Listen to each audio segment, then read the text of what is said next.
1/3 of all murder cases go unsolved. This is true even today, with all of our advances in crime-solving technology and forensic science, and so we can only surmise just how many murders must have gone unsolved a century ago. And yet, with so many unsolved crimes marring the pages of our Commonwealth's history, only a select handful still haunt our collective memory. The Lamb's Gap murders, which took place not far from Marysville in 1924, certainly fit that description. What you are about to hear is the complete history of the crime, and how the relentless pursuit of justice has continued for nearly a century. Early on the morning of May 17, 1924, before the sun peeked over the horizon, a soft breeze rustled through the trees along a quiet road in Lamb's Gap. Birds fluttered from branch to branch, breaking the early morning stillness with their cheerful chirping, oblivious to the parked automobile alongside the road and its gruesome cargo. Near the summit of Blue Mountain, about 50 yards over the Cumberland County line, a man's body lay on the car's running board. A girl's body slumped over the steering wheel. Both were dead, the victims of the same bullet. One bullet, which had passed through the heart of one young lover before grazing the heart of the other. The victims were identified as Harry Ganster, age 20, a senior at Marysville High School, whose graduation had been delayed for 2 years due to a severe childhood illness. The female victim was Leah Ellenberger, a pretty 21-year-old schoolteacher from Hollidaysburg, Blair County. They had left Marysville the previous afternoon in a Jewett automobile belonging to Harry's grandmother and went to Lamb's Gap to pick wildflowers. This was the tragic conclusion to a springtime vacation. 2 weeks earlier, Harry had picked up his sweetheart in Hollidaysburg to take her on an automobile trip through central Pennsylvania. Accompanied by her parents, Mr. and Mrs. Weston Ellenberger, they had gone to Gettysburg to tour the battlefield before visiting friends in Waynesboro.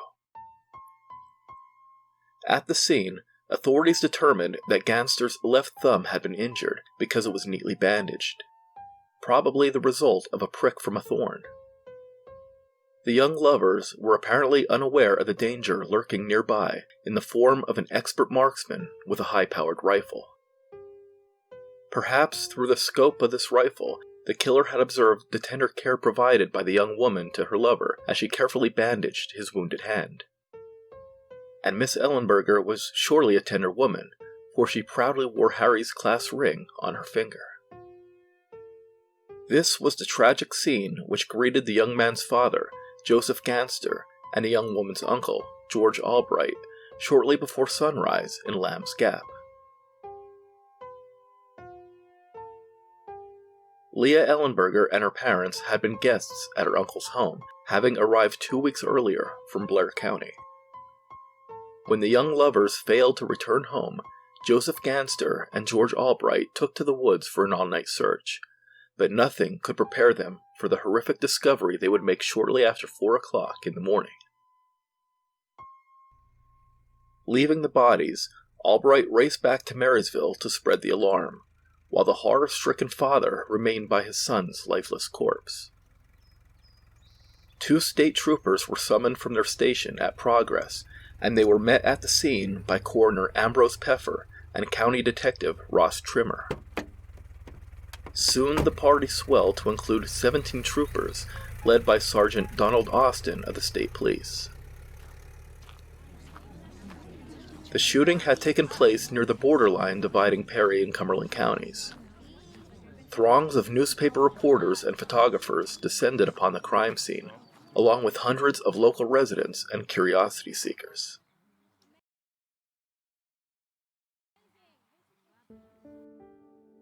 Back in Marysville, indignation ran high. Harry Ganster was a favorite son of the community. Though he had been a sickly child, his illness had inspired him to pursue a career in medicine, and Harry was preparing to enter Jefferson Medical College in Philadelphia. His story was an inspiration to many, and he had been selected to give the commencement speech to the Marysville senior class. It was an engagement he would never keep. Though Leah Ellenberger had moved away from the area at a young age, her mother was also beloved by the community. The former Miss Tilly Shull frequently visited her old friends in Marysville, occasionally singing in the town's Methodist church alongside her daughter.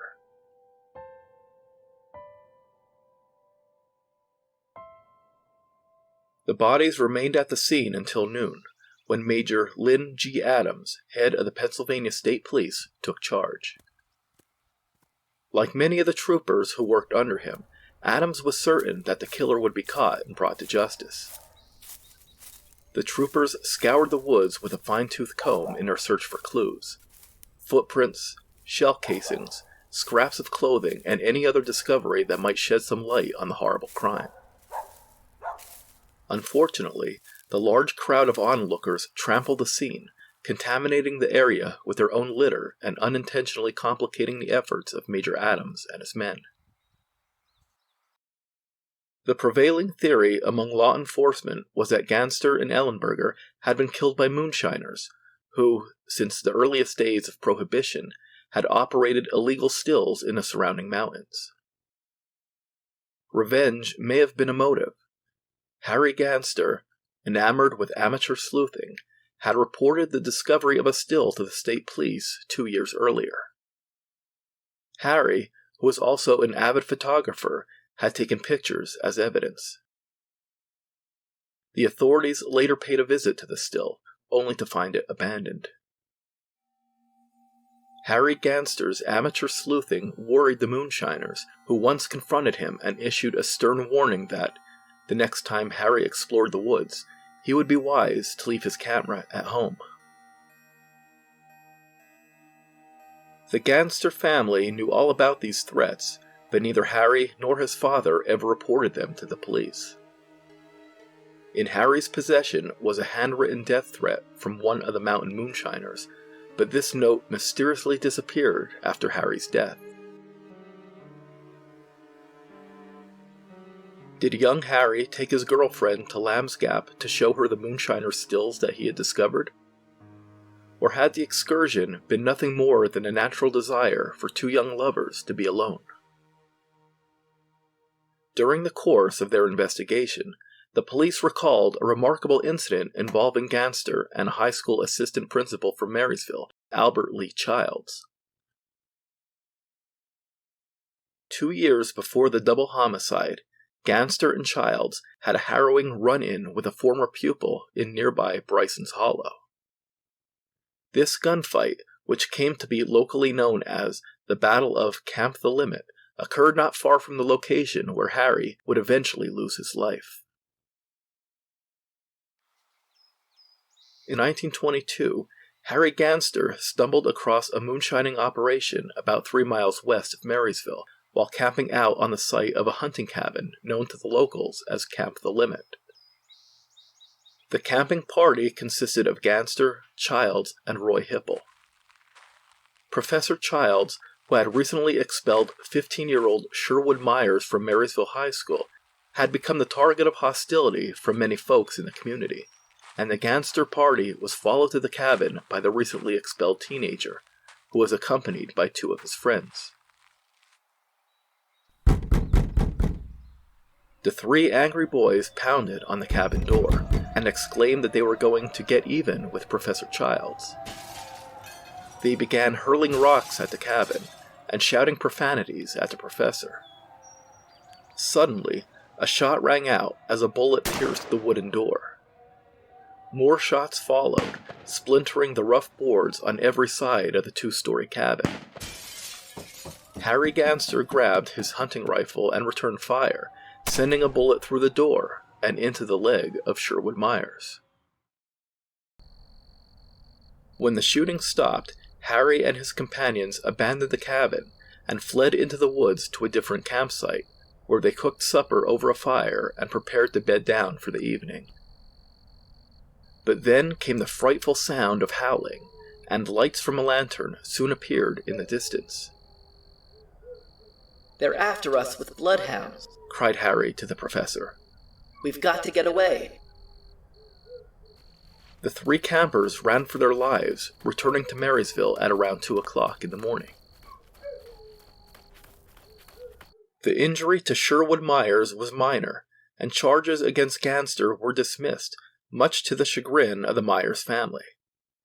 But the backwoods gunfight led police to the still which Ganster had stumbled across, and it was reported that Ganster and Professor Childs sought permission from authorities to carry a gun in public, out of fear of repercussion from the angry Moonshiners whose still had been destroyed. Strangely, no arrests were ever made after the demolition of the enormous still, but it was whispered that the reason for this was that several Perry County lawmen were believed to be among the Moonshiners. Sadly, after the strange shootout at Camp the Limit and the subsequent flight into the chilly mountains on that cold October night, Albert Childs contracted pneumonia and died 3 months later at the age of 20. Nevertheless, it appeared that the Myers family continued to hold a grudge against Harry Ganster for shooting Sherwood in the leg. He's a sissy sort of fella anyway, declared Sherwood's sister, Loretta Myers, after the 1922 gunfight at the cabin in Bryson's Hollow. Of course, he does know a lot, what with his photography and wireless and everything, but he's got a swelled head. After the murder of Harry Ganster and Leah Ellenberger 2 years later, Sherwood Myers became a leading suspect and was questioned extensively by police, but authorities failed to find any connection to the slaying in Lamb's Gap. Major Adams also questioned members of a Boy Scout troop who were camping in the vicinity of Lamb's Gap. They reported hearing 4 shots between 6 and 7 o'clock the previous evening.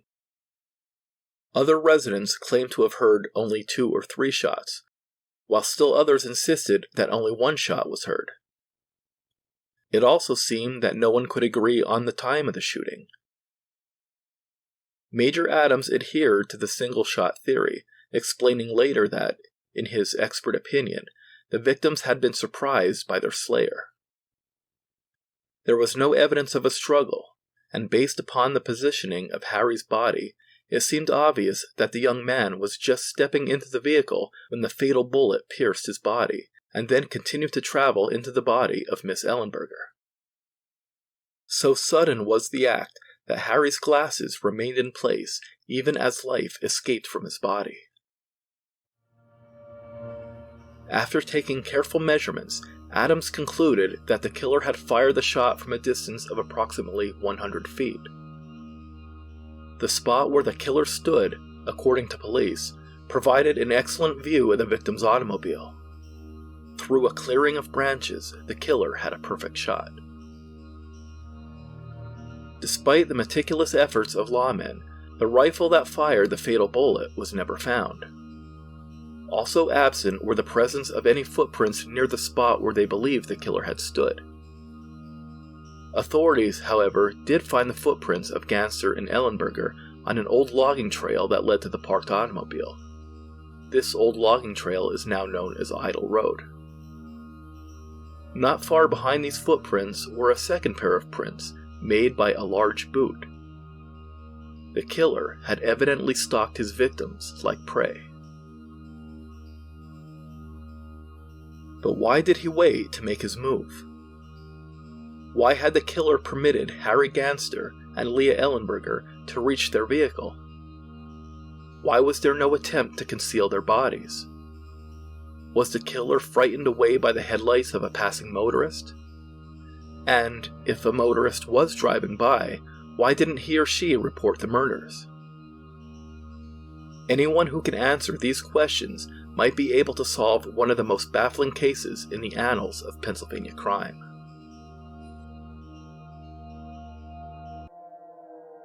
There was one detail that baffled police the most.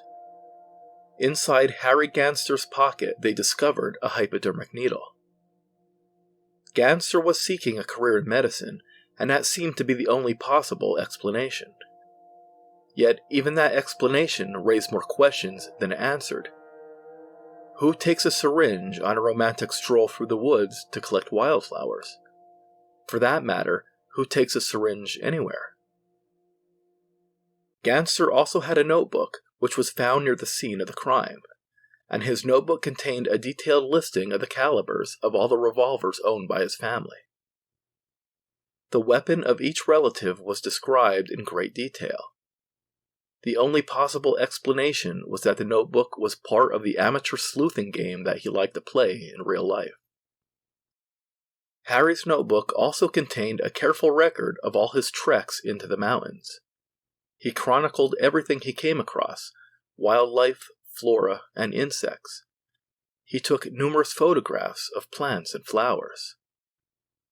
Yes, it appeared that the young man had a keen interest in many subjects, from botany and medicine to photography to amateur crime solving. But which one of his many hobbies had gotten him killed? Was the killer even interested in taking the life of Leah Ellenberger, or had he managed to kill two birds with one stone without even trying? On May 20th, 1924, 3 days after the murders, a $100 reward for information leading to the capture of the mysterious killer was offered by the Central Pennsylvania Fish and Game Conservation Association. Other local organizations soon offered their own rewards, inspiring men and women of all ages to take to the mountains in search of a dangerous criminal. One such reward hunter was 13-year-old Charles West of Bryson's Hollow, who had the misfortune of being bitten by a copperhead snake during his adventure. He made a full recovery. That same day, police shifted their focus to rumors of an old hermit who was said to live in a cave on the Cumberland County side of the mountain, less than 2 miles from the scene of the crime. According to lumbermen who claimed to have seen him, the old hermit kept a stockpile of high-powered weapons inside his cave. The hermit in question, however, was never found. The local rumor mill was working overtime in the wake of the Lamb's Gap murders. While most favored the death by moonshiner explanation, other theories emerged. One popular theory was that a jealous husband from Mechanicsburg had mistaken Leah Ellenberger as his cheating spouse and ambushed the couple after trailing them to the top of Blue Mountain. Others insisted that Leah had another lover, who stalked the couple and then killed both victims in a fit of jealous rage. This was initially the pet theory of Sergeant Austin of the State Police and Cumberland County Detective Ross Trimmer, whose investigations revealed that Miss Ellenberger had recently broken off a relationship with a railroader from Blair County. This suspect, whom acquaintances in Hollidaysburg said had made no secret of his jealous rage toward Harry Ganster, was employed on a Hollidaysburg to Marysville run on the Pennsylvania Railroad, and kept living quarters in both towns. By checking train schedules, it was discovered that this alleged jilted lover was indeed in Marysville the day before the murder. However, Leah's parents scoffed at the idea. "That is ridiculous," said Mr. Ellenberger to reporters from the Carlisle Sentinel. "Leah never has had a sweetheart in Hollidaysburg. I am sure that Harry Ganster is the first boy she ever went around with a great deal. The idea of circulating such a ridiculous story. Leah is just a child. She was very quiet and reserved and did not go out much. Those policemen would have you believe that she has been having all kinds of love affairs." Others believed that the tragedy had been an accident, the result of a stray bullet fired by a backwoods hunter or target shooter. To many, it seemed implausible that anyone could hit two victims with such uncanny accuracy intentionally. Another popular rumor was that Ganster had killed the girl before taking his own life. But this seems unlikely, as the murder weapon was never found. Unless, of course, the gun was carried away by an accomplice or passerby. Stranger things have happened. And it was reported that Harry's father had remained alone at the death car for several hours while Leah's uncle went to town to spread the alarm, thereby giving him a chance to dispose of the weapon and the spent shell casing. Although police thoroughly investigated all of these theories, they found no substantiating evidence. They insisted that it would have been impossible for a right-handed suicide victim to start the bullet through his right arm where the fatal shot had entered. However, those who knew Harry claimed that he was ambidextrous. As a child obsessed with dime novels of the Wild West, childhood friends said that Harry had spent countless hours standing in front of a mirror practicing his quick draw as a child. Some even claimed that the pencil-written death threat that he had allegedly received from an anonymous bootlegger and had kept as a souvenir was merely a forgery produced by Harry himself in order to impress his friends. As late as 1929, 5 years after the murder, police were still searching for this supposed death threat. To date, it has never been found. Based on the position of the bodies, there were even some who believed that the killer had been Leah Ellenberger. Why was Leah, and not Harry, behind the steering wheel at the time of the murder? The car belonged to Harry's grandmother, and Harry was the one who knew the mountains like the back of his hand.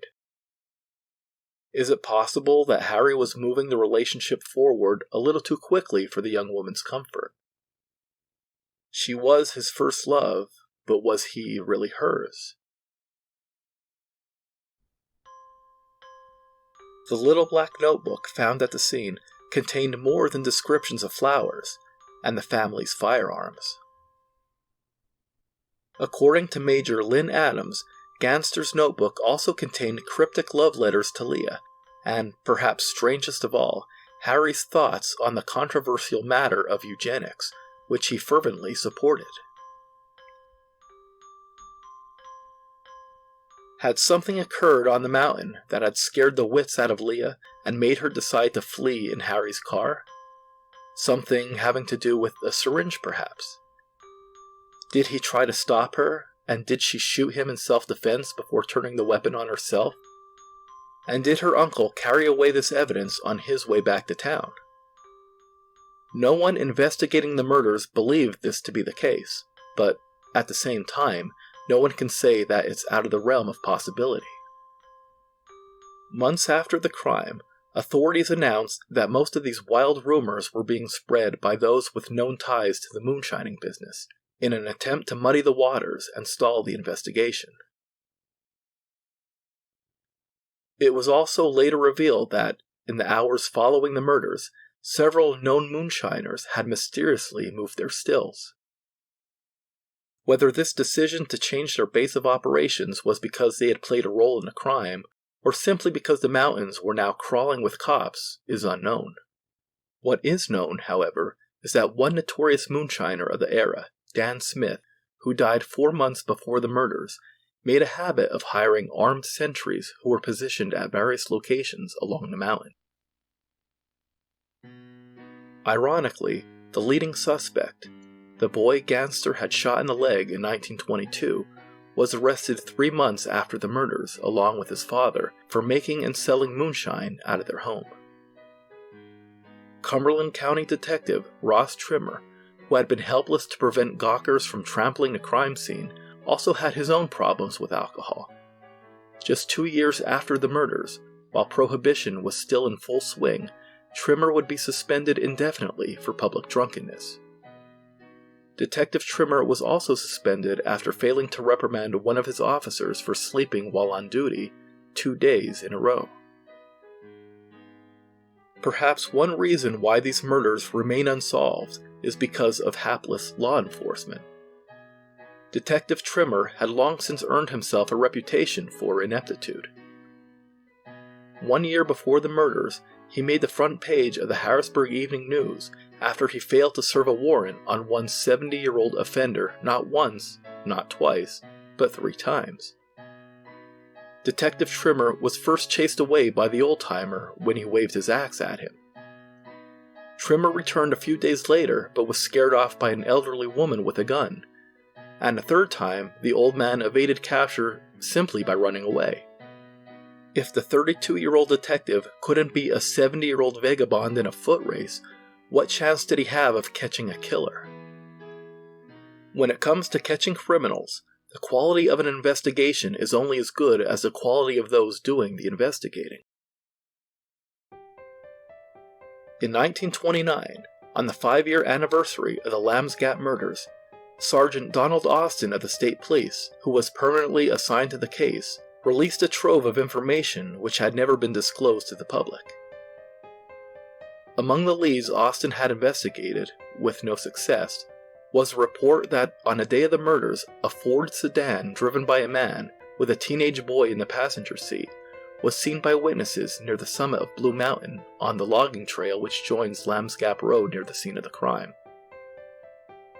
Although it was never proven, many believed this could have been Sherwood Myers and his father seeking revenge for the shooting at the cabin. Austin also revealed that the long-lost shell casing had been found in the woods after years of searching. Also in 1929, Sergeant Austin, in a desperate bid to churn up new leads, and the Harrisburg Telegraph newspaper conspired to hold a very unique writing contest. For several weeks, the Telegraph provided facts and clues about the murders, and asked readers to write a story describing what they thought happened to Harry Ganster and Leah Ellenberger. Sergeant Austin chose a winner out of hundreds of entries, and admitted that the contest had provided him with several new leads of investigation. Less than 1 month after the contest winner was chosen, Austin hauled 4 local moonshiners in for questioning: Howard Hoffman, William Rhodes, and John and Christian Ebersol. All 4 men were charged with liquor law violations, but were eventually released after failing to provide any useful information in the Lamb's Gap case. The investigation was right back to where it started. But, interestingly, during his questioning of Howard Hoffman, Sergeant Austin let it slip that his impression of the case was that it was a murder-suicide. At the time of the murders, however, Austin had believed the jealous former lover theory. So what had changed his mind? The exact location of where the police had found the long-lost shell casing was never publicly disclosed. Had the shell casing been found close to where the murders had occurred? If so, this might have been what caused Austin to change his mind about the jealous ex-lover or angry moonshiner theories. In 1935, a father and son from New Bloomfield were arrested in connection with the murders. Samuel and Earl Whitekettle were picked up by authorities after Justice of the Peace W. Scott Coble of West Fairview issued a warrant for their arrest, but both men were later released for lack of evidence. In 1939, 15 years after the Lamb's Gap murders, Major Lynn G. Adams, now retired, disclosed the type of weapon that was used in the crime. This was the first time that this information was made public. The rifle used was an 1892 model Winchester .44-40 caliber, one of the most powerful firearms on the market at the time. "We watched for that rifle for years," Adams recalled in 1939. "but it never showed up." Adams also stated that the bullet was of a soft-nosed, smokeless powder type, which, at the time, had only been on the market for about 8 months. It seems plausible that a new type of ammunition, made available to the public for the first time only months earlier, could have been sold only by a handful of retailers in Cumberland and Perry counties in 1929. One newspaper article from the Harrisburg Telegraph, published on the 5-year anniversary of the crime, stated that there was only one dealer in all of Harrisburg who sold this particular bullet. It should have been easy for police to obtain a list of customers, but for some reason, it wasn't. It also seems plausible that, at some point in the last 99 years, an 1892 Winchester has either come up for sale at an auction or antique shop somewhere in Pennsylvania. Perhaps the rifle is now a prized family heirloom displayed over the mantel of a descendant's fireplace.